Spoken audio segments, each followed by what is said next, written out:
Hello everyone, I am William from Sheltima Boutique Guitars, and we're going to go through a journey here. I'm going to take you through the steps that I use to take a guitar from its raw stage right up through into the polishing stage. And before we get into that, I'll just talk about some of these products that you see here. These are, aside from the sandpaper, which I'm waiting for my shipment to come in, this is more or less what I'll be working with.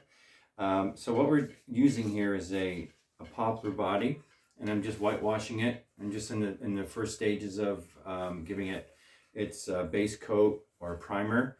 And what I'm using for that is we have the Mix-All White, and I'm using this brand new product from Wood Essence, and it's called Anthem, and it is a water-based, I believe, a poly finish. And we're going to be testing it and giving it a try and seeing how it performs. I have really good feelings about this. I've been working with Wood Essence for quite a few years now, and they've always been my supplier for the majority of my finishing supplies. I also use their Mix-All paint pigments and their Color Efex dyes. That's where I get all my coloring from. And I used to use a buffer station, and I was turned on to a new way of polishing, and that's using a 3-inch dual action orbital polisher. And that's what I have here. It's a Zoda 3-inch, great product. I'll have links for that on the video.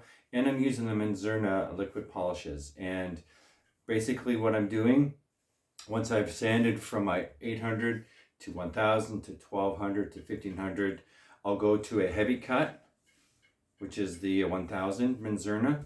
Then I'll go to a medium cut, and you can see here the buffing pads. Each one is for each level of polishing.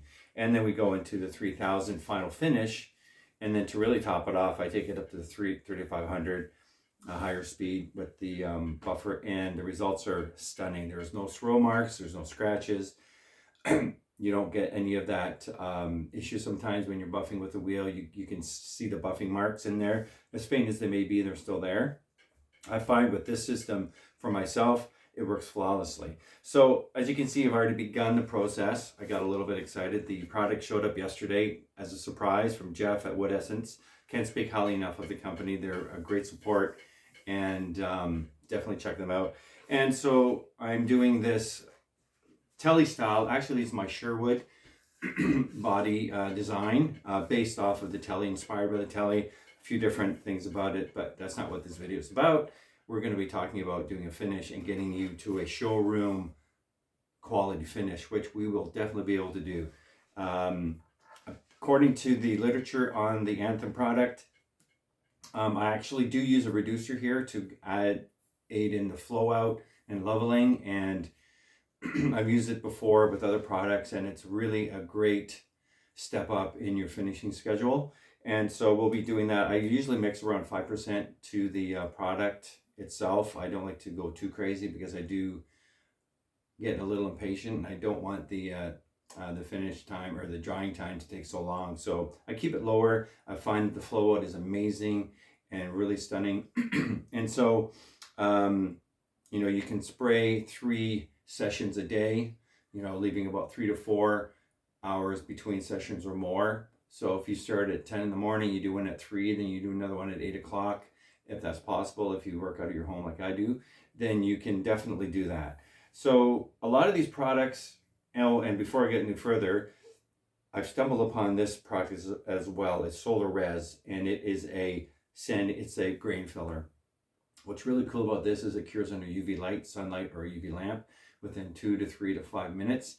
It's bone dry, and you can begin to scuff it down. 3 applications and your grain is filled. I've done a guitar recently that's in the booth, and it looks incredible. Just a really great product. I'll have a link to that as well.